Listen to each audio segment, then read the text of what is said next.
Desde muy pequeña tuve la gran fortuna de descubrir mi vocación. Quizás cuando apenas tenía 7 años, vengo trabajando desde esa edad en los sectores más necesitados y vulnerables de nuestra sociedad, especialmente en Venezuela, mi país de origen.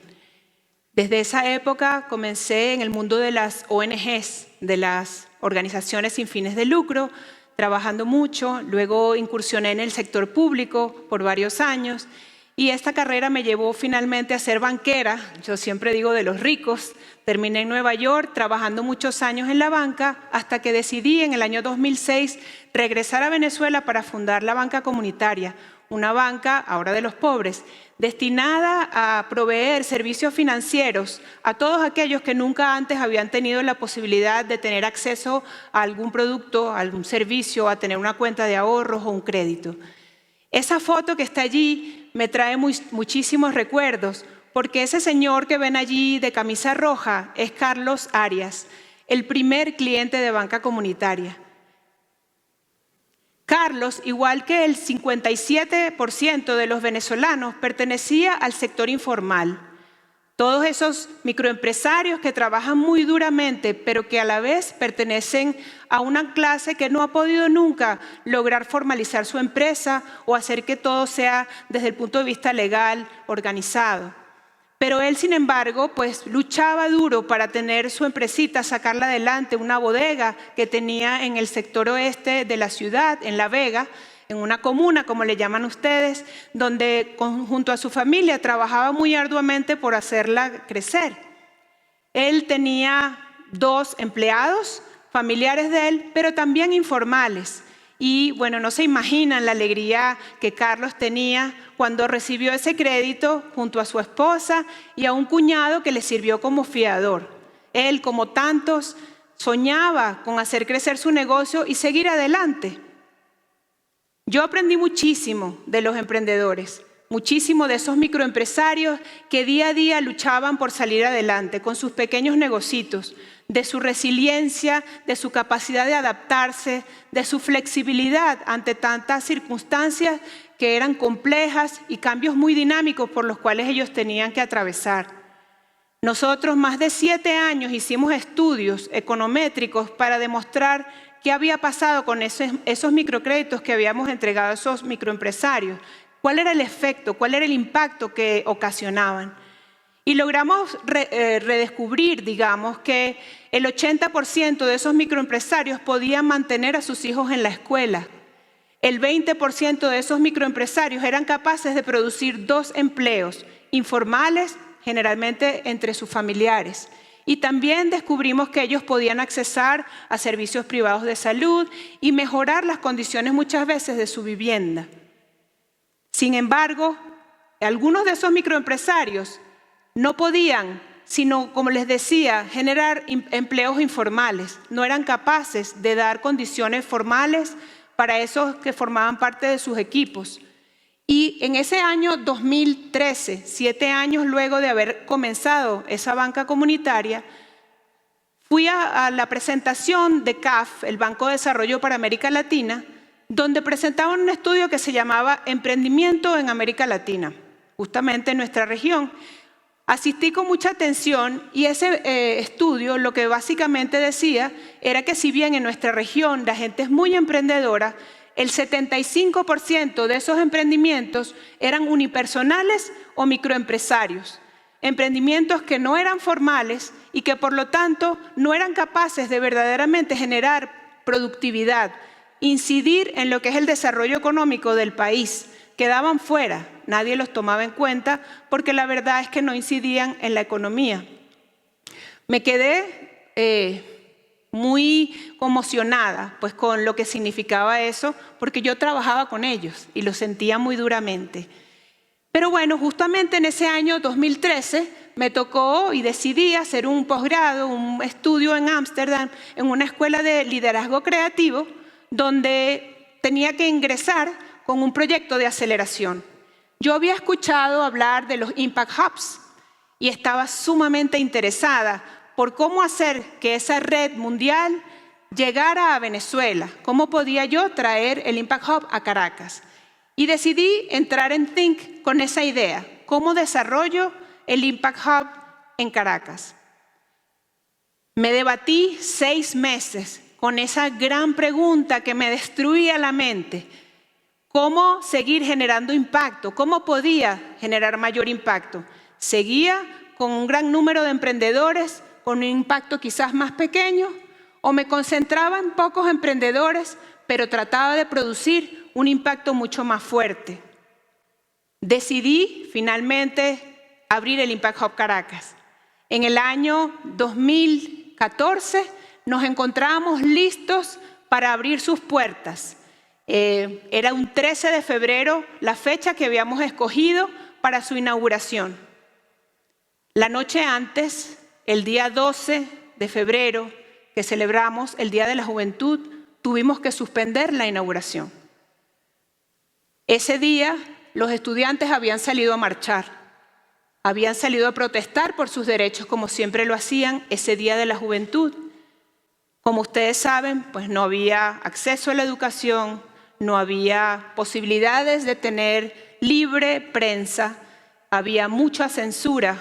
Los estudiantes también reclamaban por la hiperinflación que estábamos viviendo. Y ese día, 3 estudiantes fueron asesinados por la Guardia Nacional. La ciudad se convirtió en el caos más terrible que ustedes puedan imaginar. Habían bombas lacrimógenas por todos lados, gases, detonaciones, y en el medio de ese desastre nosotros nos debatíamos qué hacer. Sin embargo, nos dio chance quizás de hacer un experimento de reframing, cómo reorganizar ese caos para hacerlo productivo, para poder crear soluciones en medio de ese desastre. ¿Cómo hacíamos un espacio que verdaderamente reuniera a todos los sectores para dialogar profundamente en los problemas que la sociedad nos estaba poniendo en la cara? Y justamente después de 3 meses, el 15 de mayo, hace 5 años de ese año, logramos abrir el Impact Hub, logramos abrir sus puertas. El Impact Hub Caracas es una comunidad de emprendimiento que promueve el impacto transformador, el triple impacto financiero, social y ambiental entre todos los emprendedores que estén comprometidos con el desarrollo sostenible. Y no solamente tiene lugar en Caracas, se hace en el mundo entero. Tenemos 102 Impact Hubs en el mundo haciendo esto. Conseguimos un concepto que nos gustó mucho y fue el concepto de Middle Out Entrepreneurs, o les llamamos los emprendedores del medio. Cómo esos emprendedores que estaban en el centro de la pirámide podían generar impacto hacia abajo, impacto hacia sus lados, pero también impacto hacia arriba, que realmente fuera sostenible. Y justamente trabajando con ellos, después de mucho tiempo, descubrimos 5 años más tarde, con estos 202 emprendedores que tenemos en el Impact Hub haciendo parte, que el 90% de ellos ha sido capaz de generar 8 empleos en promedio. Sin embargo, un amplio porcentaje de ellos también ha generado 22 puestos nuevos de trabajo. Y además, el 17% de ellos ha creado lo que llaman una pura invención, algo totalmente novedoso, algún producto o algún servicio que no existía antes en el mundo. 55% de ellos ha logrado incrementar sus ingresos, 13% en el doble de sus veces. Y lo mejor de todos es que todos y cada uno de ellos está comprometido con generar impacto a través de algunos de los objetivos de desarrollo sostenible. Algunos de estos ejemplos les quiero compartir. CityWallet es una iniciativa de pago, de micropago alternativo, que se utiliza a través de una calcomanía, una tarjeta o un brazalete. El diálogo que propone CityWallet es entre los ciudadanos comunes y la tecnología. Por supuesto, para los expertos, se fundamenta en blockchain, se fundamenta en NFC, pero es una simple brazalete, una simple calcomanía que tú utilizas para pagar. Y eso ha hecho que se ahorre más de 1 millón de facturas que no se tienen que imprimir, que las personas ahorren más de 21 millones de minutos no haciendo ninguna fila para pagar, y que eso se transforme en más de 25.000 usuarios que ya han comenzado a usar esta forma de pago. Tenemos también el caso de Cacay Oil, un diálogo que presenta Cacao Oil, un aceite que sirve para el rejuvenecimiento de la piel, para la humectación y que se produce de una nuez que solamente existe en Venezuela y en Colombia. Cacao Oil ha sido capaz, apenas en sus inicios, de reforestar 1.200 árboles. Por cada botella de cacao que se compra, $1 va destinado a plantar un nuevo árbol de cacao que tarda 30 años en crecer. Tenemos también Odelia. Odelia es un emprendimiento que pretende representar talento artístico y cultural en nuevos mercados, como el mercado de Norteamérica o el mercado europeo. Han logrado ya presentar 250 músicos en 100 países, en 100 shows en más de 20 países. Y ellos a su vez han tenido la oportunidad de tener nuevos ingresos que les permiten seguir prosperando en sus pequeñas comunidades donde nunca antes habían salido. El diálogo que propone Odelia es entre los ancestros y la actualidad. Es traer esos tambores africanos de nuestros orígenes al mundo de hoy. Y ha permitido también que esos músicos conozcan su ADN, de dónde vienen, quiénes eran verdaderamente sus pueblos, de donde se originaron sus ancestros. Para terminar, quiero contarles una leyenda pemona, de la etnia pemona. El Orinoco, que es ese río amarillo que ustedes ven allí, debe su color a las aguas sedimentadas que arrastra desde el Amazonas, donde nace este río. Y el Caroní, que es ese río negro que ustedes ven allí, tiene su color negro precisamente porque arrastra taninos desde el Cuquenán, el tepuy donde nace en el Parque Canaima.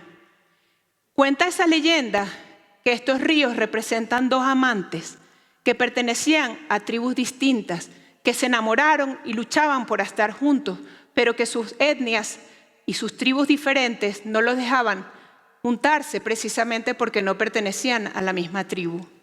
Ellos decidieron arrojarse al mar, arrojarse primero al río, juntarse, y el mar, el océano Atlántico, los acogió en un abrazo eterno que pudo sellar su amor para siempre. Yo los invito a pensar en cómo podemos aprender del río Caroní y del río Orinoco. Quizás nosotros no podemos ser capaces de controlar o evitar alguna crisis o algún conflicto grave en nuestros países, pero lo que sí podemos hacer es abrazarnos como estos ríos, es aprender a dialogar profundamente, es crear espacios de encuentro desde cada uno de nosotros, desde lo que puede hacer, así como confluye el emprendimiento y así como el emprendimiento nos invita a dialogar. Muchas gracias.